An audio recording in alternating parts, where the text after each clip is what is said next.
Hello, this is Denver Riddle, and your host from Color Grading Central. In a continuation of our looks building, we're going to talk about how we can suggest different times of the day using the color board in Final Cut Pro 10. The different times of day we'll be simulating is golden hour, which can either be right after sunrise or just before sundown, simulating midday, simulating evening just after sundown, and performing a simple day for night correction. Now, just a quick background on color temperature, as it will inform us on how to perform our corrections. In this image, courtesy of MediaCollege.com, it shows the range of color temperatures from the warmest candlelight to the coolest north light or blue sky. In the warm areas, you'll see where sunrise is around 2000 K, noonday around 5000 K, and overcast daylight at 7000 K.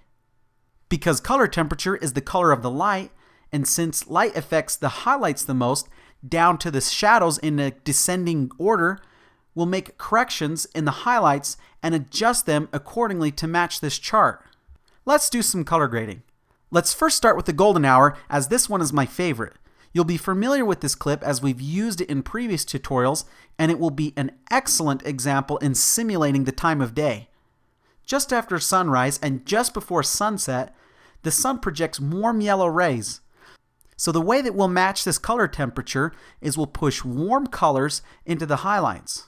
And in case it makes our skin tones in the midtones too yellow, we'll counter this highlight adjustment by pushing the midtones puck in the exact opposite direction directly below our highlight puck.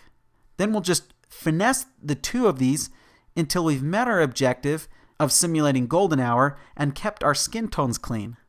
I mean, it's okay if our skin tones are a little warm, we just don't want too much so that the shot can sell itself. There's also not a very large dynamic range during magic hour, and so we'll leave our exposure settings alone.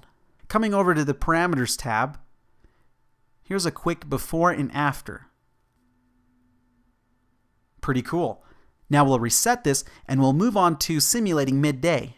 During the middle of the day, our highlights should balance equally or be white.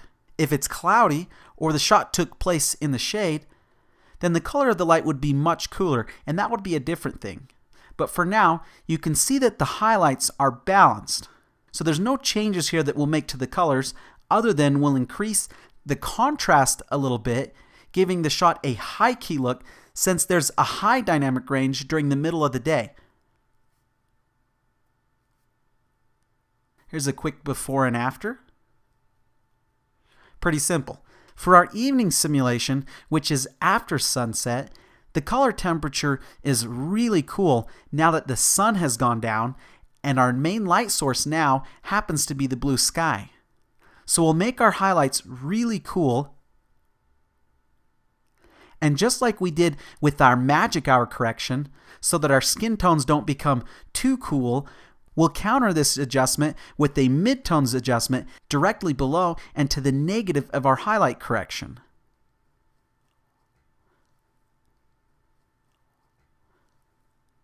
For our exposure in the exposure tab, we'll bring our midtones down a little bit. We'll also try to keep our dynamic range in the highlights. And that's it. Here's the before and after. That's pretty darn convincing. Okay, on to our final one, day for night. Day for night is the most complex of the simulations, and we won't be covering all of the techniques to create a good day for night, but I'll show you one that's good enough. Picking right where we left off with the evening simulation, we'll push even more blue into the highlights, and this time we're not worried if the skin tones look too blue, as day for night is more of an extreme look. We'll finish by doing some tweaking to the contrast by lowering the exposure.